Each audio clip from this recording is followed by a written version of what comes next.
আমার ৫৬ বছর বয়স। আমি কোনোদিনও স্বাধীনতা দিবসের এই ১২টার সময় এরকম উন্মাদনা দেখিনি। আজকে তুমুল ঝড় বৃষ্টি হলেও লোক এখানে দাঁড়িয়ে থাকবে, এটা ভিতরের আবেগ থেকে এসছে। রাতটা মূলত নারীদের রাত। তারা আজকে এই রাত দখল করতে নেমেছেন। এটা একটি প্রতীকী রাত বলা যেতে পারে, যে রাত্রিবেলা মেয়েরা বেরিয়েও না রাত্রে, এই কথাটা কে ঠিক করে দিল এবং এটা কতদিন চলতে পারে?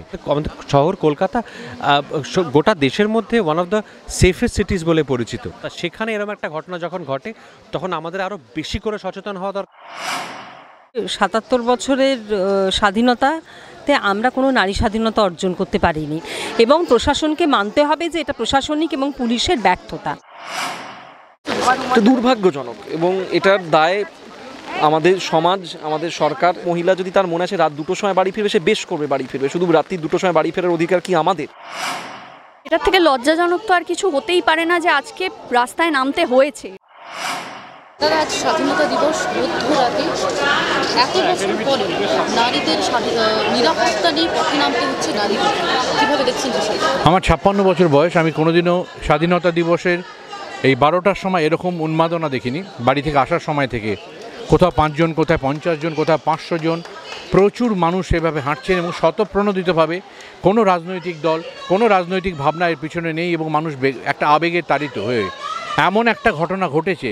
সেই ঘটনাটা এমন নয় যে আমাদের এই প্রথম আশ্চর্য হয়ে দেখছি, যুগে যুগে এরকম ঘটনা ঘটে চলেছে এবং মানুষ কিছু করে না। আজকে মানুষ সাড়া দিচ্ছে, একটা আবেদনও সাড়া দিচ্ছে এবং আমার বলতে দুঃখ লাগে, আমার বলতে লজ্জা লাগে এইটা ভেবে, এই যারা এই নারকীয় ঘটনাগুলো ঘটান বা বারবার করেন তাদের জন্ম কিন্তু নারীর গর্ভেই। এটা খুব বেদনাদায়ক এবং আমি অনুরোধ করব সরকার পক্ষ বা বিরোধী পক্ষ নিজেদের মধ্যে রাজনৈতিক কোনো রকম কলহ না করে আপনারা সবাই রাজনীতি করেন মানুষের ভালোর জন্যে, এই জাস্টিসের জন্য লড়াই করুন। যে কোনো উপায় সঠিক অন্যায় যারা করেছেন তাদেরকে খুঁজে বার করুন এবং যেটা বোঝা যাচ্ছে যে সেটা একজন নয় একাধিক লোক, সেটা খুঁজে বার করুন এবং তাদের নির্মম শাস্তি দিন, যাতে ভবিষ্যতে কোনো মানুষ এরকম কাজ করতে গেলে হাত পা কাঁপে। আজকে এক রাত মহিলারা রাস্তায় রয়েছে, নারীরা রাত দখল করছে, এর ফলে কি নিরাপত্তা পাবে মেয়েরা? এইভাবে হয় না, একটা চেতনা থেকে আসে। তারা আজকে তো এসেছেন, এত বছর আসেনি, আজকে এসছেন। আজকে তুমুল ঝড় বৃষ্টি হলেও লোক এখানে দাঁড়িয়ে থাকবে, এটা ভিতরের আবেগ থেকে এসছে। সারা দেশ, সারা পৃথিবীকে এই আবেগ তো শেখানো যায় না, কোনো প্রচার করেও হয় না, স্বতঃপ্রণোদিতভাবে এটা হয়েছে। সেইভাবে আসবে মানুষ। এই দেখেও যদি কারোর লজ্জা লাগে যে এইভাবে হবে না, এই দেখেও যদি মনে হয় যে জাস্টিসটা সত্যি নির্ধারণ করা দরকার, তখন হবে। আজকে আমাদের কথা বলার জন্য, আমরা এদের পাশে আসবার জন্যে, আমরা আজকে আপনাদের পাশে থাকবার জন্যে, মহিলারা কি বলছেন সেটা শুনতে এসেছি, আর কিছু না। স্বাধীনতার মধ্যরাতে নারীদের নিরাপত্তা নিয়ে এত বছর পর স্বাধীনতার নারীদের নিরাপত্তার জন্য নারীদেরকে একেবারে রাস্তায় নামতে হচ্ছে, কীভাবে দেখছেন? আজকে রাতটা মূলত নারীদের রাত। তারা আজকে এই রাত দখল করতে নেমেছেন। এটা একটি প্রতীকী রাত বলা যেতে পারে, যে রাতের মধ্যে দিয়ে তারা, এবং আমরাও বলতে চাই যে রাত দিন কোনো আলাদা সময়, কোনো আলাদা লিঙ্গের জন্য নয়, কোনো আলাদা জেন্ডারের জন্য নয়।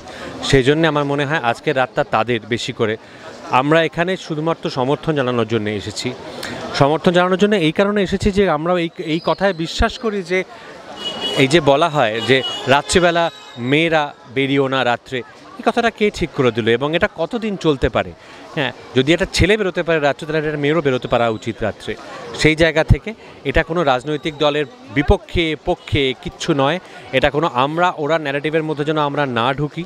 এটাতে এমনি সাধারণভাবে নারীদের সুরক্ষার জন্যে এবং বিশেষ করে কর্মক্ষেত্রে নারীদের সুরক্ষার জন্যে যে দাবিটা উঠেছে এই আরজিকর কাণ্ডকে কেন্দ্র করে, সেই দাবিটা আমরা কাঠুয়ার রেপের ক্ষেত্রেও তুলেছিলাম, আমরা উন্নাওয়ের রেপের ক্ষেত্রেও তুলেছিলাম, আমরা কেরালায় যে রেপটা হয় তার ক্ষেত্রেও তুলেছিলাম। সেটাকে আরও জোরদার করার জন্য যে ক্রমাগত যে ঘটতে থাকা 2-3 বছর অন্তর অন্তর এরকম নিষ্ঠুরতার প্রদর্শন আমরা পাই, সেইটাকে নিশ্চিহ্ন করতে হবে আমাদের দেশ থেকে এবং আমাদের রাজ্য থেকে তো বটেই। আমাদের রাজ্য, আমাদের শহর কলকাতা গোটা দেশের মধ্যে ওয়ান অফ দ্য সেফেস্ট সিটিজ বলে পরিচিত, হ্যাঁ, নিরাপত্তাতম শহর বলে পরিচিত। তা সেখানে এরকম একটা ঘটনা যখন ঘটে তখন আমাদের আরও বেশি করে সচেতন হওয়া দরকার, আরও বেশি করে প্রতিবাদ করা দরকার এবং কর্মক্ষেত্রে নারীর সুরক্ষা এবং অধিকারের ক্ষেত্রে আরও বেশি করে সরব হওয়া দরকার। সেজন্যে আজকে আমাদের এখানে আসা। কিন্তু কথাটা আজকে বলতে দিতে হবে নারীদের, যারা এই অত্যাচারটা শিকার। দাদা, এক রাতের আন্দোলন কতটা প্রভাব? না, আমার মনে হয় না এটা এক রাতের আন্দোলন। আমার মনে হয় না এক রাতের আন্দোলন। আমার মনে হয় যে এই সচেতনতাটা কিন্তু সেই জবে থেকে এই ধরনের ঘৃণ্য ধর্ষণকাণ্ড ঘটতে আরম্ভ করেছে আমাদের দেশে, তবে থেকেই শুরু হয়েছে। ক্রমে ক্রমে সেটা আরও বাড়ছে। যতগুলো ধর্ষণকাণ্ড হয়েছে, সেটা কাঠুয়া হোক, সেটা উন্নাও হোক, সেটা কেরালা হোক, সেটা যেখানেও আজকে আরজিকর হোক, প্রতিটাতে সেটা আরও বৃহত্তর জায়গা পেয়েছে এবং আজকের ক্ষেত্রে আরও বৃহত্তর জায়গা পাচ্ছে, বিকজ এটি একটি হাসপাতালের ভিতরে ঘটেছে।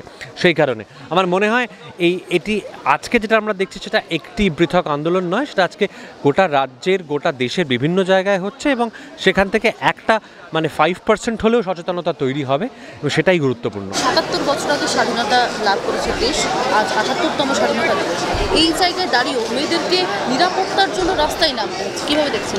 তার কারণ হচ্ছে ৭৭ বছরের স্বাধীনতাতে আমরা কোনো নারী স্বাধীনতা অর্জন করতে পারিনি। তার কারণ সমাজের দৃষ্টিভঙ্গি, প্রতিটি পুরুষের দৃষ্টিভঙ্গি, সবাই নয় নিশ্চয়ই, কিন্তু সমাজের দৃষ্টিভঙ্গি মেয়েদের প্রতি যেন স্তন এবং যোনি নিয়ে জন্মানোটাই একটা অপরাধ। এবং এই যে ঘটনাটা ঘটেছে, এর থেকে বিভৎস ঘটনা তো আর কিছু হতে পারে না। এটা চরম প্রশাসনিক ব্যর্থতা। এবং কারা বলে যে এরকম, যারা বলেছেন, এই যে সন্দীপ ঘোষ, যারা দেখেছেন, যারা সুপার, যারা চেস্ট ডিপার্টমেন্টের এইচওডি, তারা তো দেখেছেন যে তারা নিজেরাই ডাক্তার। একটা ফরেন্সিকের দায়িত্বও কিন্তু সেটা একটা ডাক্তারই পালন করে। তারা কি করে বললেন যে এটা আত্মহত্যা? তারা মেয়ের বাবা মাকে কি করে জানালেন যে এটা আত্মহত্যা হতে পারে? বডি দেখে যদি সাধারণ মানুষ বুঝতে পারে, তাহলে ডাক্তার তো সবার আগে বুঝতে পারবে যে এটা কী হয়েছে। চরম প্রশাসনিক ব্যর্থতা। এবং এই ব্যর্থতা ঢাকার আমাদের কোনো এবং পুলিশ এবং এই ভদ্রলোককে একবার প্রিন্সিপাল থেকে বারবার কেন রাতারাতি 4বার 5বার এরকম হয়েছে, যাকে রাতারাতি পোস্টিং দেওয়া হয়েছে, সেটা স্বচ্ছ বিচার আমরা চাই। এবং আমি একটা কথা বলতে চাই যে এটা শুধু আজকে আমরা যে মাঝরাতে বেরিয়েছি, এই ডাকটা হয়তো, এই ঘটনাটা, এই অভয়ার ঘটনা আমাদের হয়তো ত্বরান্বিত করেছে মেয়েদের কথা বলতে, মানুষকে কথা বলতে, কিন্তু আমরা প্রত্যেকে জন্মেছি একজন মানুষ হিসেবে। আমরা নারী আমাদের পরিচয় নয়। পুরুষ যেমন একটা মানুষ, আমরাও সেরকম একটা মানুষ, কিন্তু এই মানুষ পরিচয়টা সারা পৃথিবীতে মেয়েদের কাছ থেকে কেউ এক্সপেক্ট করে না। এবং সেটা শুধু সমাজ নয়, তার পরিবারেও সে সেফ নয়। বহু ঘটনা সারা ভারতবর্ষে, কেন সারা পৃথিবীতে আমরা জানি, সারা ভারতবর্ষে তো বটেই, যে একটি মেয়ে তার জ্যাঠা, কাকা, প্রতিবেশী কারোর কাছ থেকে সেফ না। তো এইটা হয়তো এই অভয়ার ঘটনাটা, তিলোত্তমার ঘটনাটা আজকে আমাদের নাড়িয়ে দিয়েছে। আমরা পথে নেমেছি, আমরা এর প্রপার জাস্টিস চাই। এবং প্রতিটি যারা প্রত্যেকে যুক্ত, তাদের প্রত্যেকে নট অনলি যে ভিকটিমের উপর যে অত্যাচার করেছে সে শুধু নয়, তার সাথে যারা যুক্ত, যারা ধামাচাপা দেওয়ার চেষ্টা করছে, তাদের প্রত্যেকের মুখোশ সামনে আসুক। এবং এইটা দিয়ে যদি সূত্রপাত হয়, যদি আইনসভায় একটা আইন পাশ করা যায় মেয়েদের জন্য, যদি আমার বলতে খারাপ লাগছে যে মেয়েরাও মানুষ, তাদের জন্য কেন আলাদা আইন করে তাদের প্রোটেক্ট করতে হবে? কেন প্রত্যেক সময় তাদের বলতে হবে রাত্রিবেলা বেরোনোর সময় দুটো ছেলে সঙ্গে যেন তার সঙ্গে যায়? এর থেকে লজ্জার আর কিছু হতে পারে না একটা মানুষের পক্ষে। কিন্তু যদি আমাদের এরকমভাবে একটা আইন পাশ করা হয় যেখানে মেয়েরাও সারা রাত, মেয়েরাও পুরুষদের সমান কাজ করে, কোনো অংশে কোনো ফিল্ডে কম কাজ করে না, হয়তো আমরা চাই যে এরকম কিছু, এটা দিয়ে সূত্রপাত হয়ে এই জিনিসটাকে এগিয়ে নিয়ে যেতে, যাতে মহিলারা তাদের প্রপার সম্মানটা পান, তাদের মানুষ হিসেবে সম্মানটা পান। এবং আমাদের এই ঘটনার ক্ষেত্রে, আরজিকরের ঘটনার ক্ষেত্রে আমরা বলবো যে আমরা প্রপার জাস্টিস চাই। আমরা প্রতিটি লোকের মুখোশ স্বচ্ছভাবে খুলে দেখতে চাই। এবং যে বা যারা, আমি জানি না শুধু একজন কি বহুজন আছে, তাদের প্রত্যেকের কঠোর থেকে কঠোর ক্যাপিটাল পানিশমেন্ট চাই। এবং প্রশাসনকে মানতে হবে যে এটা প্রশাসনিক এবং পুলিশের ব্যর্থতা। এটা দিয়ে আজকে শুরু হলো, এটা যদি আমরা কাজে লাগাতে পারি, আমরা শুধু একদিনের এটাকে একটা কর্মসূচি না মনে করি, এটা যদি আমরা এগিয়ে নিয়ে যেতে পারি, আমরা চাইবো যে এটাকে এগিয়ে নিয়ে যেতে। ৭০ বছর আগে দেশ স্বাধীন হয়েছে, ৭৮তম দিন আজ স্বাধীনতা। সেই জায়গায় দাঁড়িয়ে আমরা দেখতে পাচ্ছি মেয়েরা স্বাধীনতার, নিজেদের নিরাপত্তার জন্য রাস্তায় নেমেছে, কীভাবে দেখছেন? এটা দুর্ভাগ্যজনক এবং এটার দায় আমাদের সমাজ, আমাদের সরকার বা এই মুহূর্তে সরকার বা প্রশাসনের ওপর যতটা বর্তায়, ততটা বর্তায় আমাদের ওপরও। আমরা যারা আজকে এখানে পাশে থাকার জন্য এসছি মহিলাদের এই অসাধারণ একটি আহ্বানে, কিন্তু দুর্ভাগ্যজনক আহ্বানে, যে তাদেরকে তাদের নিরাপত্তার জন্য তাদেরকে নিজেদেরকেই কথা বলতে হচ্ছে। তাহলে আমরা কি করছিলাম এতদিন? আমাদের পুলিশ প্রশাসন, সরকার কি করছিল? যাদেরকে আমরা ভোট দিয়ে আনি, যাদের দায়িত্ব এই নিরাপত্তা রক্ষা করার, সেটার জন্য আজকে যারা ভোট দেয় তাদেরকেই রাস্তায় নামতে হচ্ছে। এবং আমাদের মতন পুরুষরা যারা ছোটোবেলা থেকে ডিরেক্টলি বা ইনডিরেক্টলি আজকে এই অবস্থানের জন্য আমরা কোনো না কোনোভাবে দায়ী, কারণ আমরা এগুলোকে দিনের পর দিন স্বাভাবিক করে গেছি। আমরা আমাদের মহিলা বন্ধুরা যখন রাত্রিরে ফিরেছে আমরা বলেছি যে না বেশি রাত করে বেরোস না, বাবা অনেক রাত হয়ে গেছে তো তাহলে এখন কিছু পাবি না বা কীভাবে যাবি। এটা আমরা কেন স্বাভাবিক করেছি? আমরা একবারও কেন রুখে দাঁড়িয়ে প্রশ্ন করিনি একটা মহিলা যদি তার মনে আছে রাত 2টোর সময় বাড়ি ফিরবে, সে বেশ করবে বাড়ি ফিরবে, শুধু রাত্রি 2টোর সময় বাড়ি ফেরার অধিকার কি আমাদের? একজন মহিলা সকাল থেকে রাত অবধি যে জীবনটা বাঁচে মেট্রোতে, ট্রামে, বাসে, রাস্তাঘাটে, কর্মস্থলে, সেই জীবনটা যদি আমরা 5 মিনিট বাঁচি আমাদের দম বন্ধ হয়ে আসবে। সুতরাং এটা কোনো বিনয় সহকারে বা জোর গলায় কথা বলতে হবে বলে বলছি না, বা সবাই নিজেদেরকে এখন প্রমাণ করার আমরা চেষ্টা করবো যে দেখো আমরাও দোষী, কিন্তু ইটস আ ফ্যাক্ট যে আমরা সত্যি দোষী। আমরা বহুদিন ধরে মানে বহু জিনিস চেপে রেখে স্বাভাবিক করে চলেছি। সুতরাং আজকের এই রাস্তায় হুঙ্কার এটা শুধুমাত্র আরজি করের জন্য তো বটেই, এই নারকীয় ঘৃণ্য হত্যার জন্য তো বটেই, এটার বিচার তো চাওয়ার জন্য বটেই, এবং যারা দোষীদেরকে আড়াল করছেন তাদের বিরুদ্ধে তো বটেই। এবং এটার জন্য যে আজকে আমাদের প্রশাসনিকভাবে, সাংগঠনিকভাবে, ইনফ্রাস্ট্রাকচারালি কী বদল আনা যেতে পারে, নাহলে এরকম ঘটনা তো ঘটেই যাবে। আমাদের কি রাস্তায় বেরিয়ে আমাদের লাভটা কী হবে? আজকে যে এত মহিলারা বেরোলো তাদের কি সত্যি একবার ভেবে দেখুন, আজকে এই স্বাধীনতা দিবসে আপনারা বলছেন যে স্বাধীনতা পাওয়ার কথা ছিল তার সিকিভাগও কি তারা পেয়েছে? সেটা কি দুর্ভাগ্যজনক। সুতরাং সেইখান থেকে আমার মনে হয় তার মধ্যেও যেটা আমার মানে অভূতপূর্ব লাগছে, কোনো রাজনৈতিক নেতানেত্রী, কোনো মুখ, কোনো সমাজের চেনা মুখ, নামী মুখ, কাউকে সাধারণ মানুষের দরকার পড়ে না। তারা যখন রাস্তায় নামে তাদের থেকে বড় মুখ আর কেউ হতে পারে না। সেটা চেহারাই আপনারা দেখতে পাচ্ছেন গোটা শহর জুড়ে।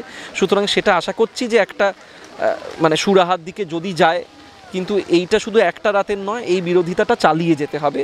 এবং এটা আমার মনে হয় আজকেরটা একটা সূচনা, আজকেরটা শুধুমাত্র একটা মানে প্রথম এবং শেষ না, আজকে এটা সূচনা, এটা একটা লম্বা লড়াইয়ের শুরু। আচ্ছা, আমরা দেখছি এই ঘটনাতে পুলিশ প্রশাসন, এই রাজ্য পুলিশ প্রশাসনের কথা যদি বলি, অনেক প্রমাণ লোপাটের চেষ্টা চালানো হচ্ছে। এই এমনকি যিনি প্রিন্সিপাল ছিলেন সন্দীপ ঘোষ, তাকে বাঁচাবার জন্য মরিয়া।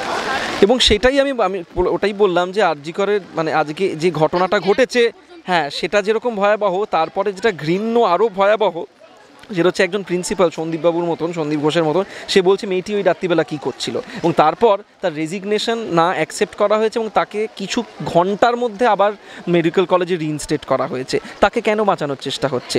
কেন তাকে এই মুহূর্তে পদত্যাগ করে তাকে তার বিরুদ্ধে কড়া স্টেপ নেওয়া হচ্ছে না? কী লুকোচ্ছেন উনি? বা আমরা দেখলাম এভিডেন্স রুমে 4-5টা ভাঙচুর করা হচ্ছে। আমরা দেখলাম যে পুলিশ প্রথমেই বলে দিচ্ছে যে এটা আত্মহত্যা। পুলিশ সেই প্রিন্সিপালে কোনো স্টেটমেন্ট রেকর্ড করেননি। এটা তো পরিষ্কার বোঝা যাচ্ছে যে একটা বড় কিছুকে আড়াল করার চেষ্টা হচ্ছে। সরকার কি সত্যি সাধারণ মানুষকে এত বোকা ভেবে নিয়েছেন? তো আমার মনে হয় এইটারই হুঙ্কার আজকে রাস্তায় উঠছে যে আমাদেরকে যদি সাধারণভাবে বোকা মনে করা হয়, সেটার উত্তরটা সরকার এভাবেই পাবে। ৭৭ বছর আগে দেশ স্বাধীন হয়েছে, ৭৮তম আজ আমরা স্বাধীনতা, সেই জায়গায় দাঁড়িয়েও মেয়েদের নিরাপত্তার জন্য রাস্তায় নামতে হচ্ছে। এটার থেকে লজ্জাজনক তো আর কিছু হতেই পারে না যে আজকে রাস্তায় নামতে হয়েছে। এটা তো হওয়ার কথা ছিল না, এটার প্রয়োজন পড়ার তো কথা ছিল না। এরকম ভয়াবহ একটি ঘটনা, এবং একটি কেন আমি বলছি, এর আগেও মানে পরের পর ঘটনা আমরা দেখে এসছি, এবং সেটা যে কোনো খালেই হতে পারে। আমার মনে হয় আজকে বৃহত্তরভাবে মহিলারা যেহেতু সুরক্ষিত বোধ করছে না, সেই জন্যই সবার এখানে আসা। সবাই রিমঝিমের ডাকে সাড়া দিয়েছে। রিমঝিমও একটি মেয়ে, আমরা সকলে মহিলা পুরুষ নির্বিশেষে এখানে আছি, কারণ নিরাপত্তা বাড়ানো দরকার। এরকম কেন হবে যে একটা হাসপাতালে, যেখানে আমরা সব থেকে ভালনারেবল মুহূর্তে আসি, সেখানে যারা আমাদের প্রাণ বাঁচান তার উপর এরকম একটা বিভৎস ঘটনা ঘটেছে। এবং সেইখান থেকে বেরিয়ে গিয়ে আমরা এখন সামাজিকভাবে একটা স্ট্রাকচারাল চেঞ্জের জন্য একসাথে জড়ো হয়েছি। একটা পার্টিকুলার সেট অফ ডিমান্ডস ঠিক করা হয়েছে, যেটা প্রশাসনের কাছ থেকে কিংবা অল ওভার চেঞ্জের জন্যই বলা হবে। আমার মনে হয় সেটার উপর ফোকাস করা ভীষণভাবে জরুরি, কারণ আমরা রাস্তায় রাত্রে বেরোতে পারবো না, এটা তো হতে পারে না। আমরা আজকেও দেখেছি যে শিলচর মেডিকেল কলেজ থেকে একটি অ্যাডভাইজারি বেরিয়েছিল, সেখানে ছেলেদের কিংবা কারুর উল্লেখ না করে শুধু বলা হয়েছে যে মহিলারা যেন এই সময় থেকে এই সময় না বেরোন, ওনারা যেন কারুর আলাদা করে অ্যাটেনশন অ্যাট্রাক্ট না করেন। সব রেস্ট্রিকশন গিয়ে সেই মহিলাদের ওপরেই, এটা যেন না হয় সেই জন্যই বেরিয়েছে। এবং শুধুমাত্র মহিলা নয়, প্রান্তিক মানুষের জন্য কিংবা ছেলেদের জন্য আমি বলবো, এই যে যাদবপুরেও যে র্যাগিংয়ের ঘটনাটি ঘটেছে, এটা তো মহিলার ওপর হয়নি, একজন পুরুষের ওপরেই হয়েছে, এবং that person was sexually harassed and rape. কাজেই সেটা কারুর ওপরেই কেন হবে? আপাতমস্তক একটা সোসাইটিতে সুরক্ষার জন্যই আমরা আজকে বেরিয়েছি, এবং আমাদের দাবি এটাই যে আমাদের নিরাপত্তা চাই, এবং যা যা ডিমান্ড সেগুলোকে যেন পূর্ণ করা হয়।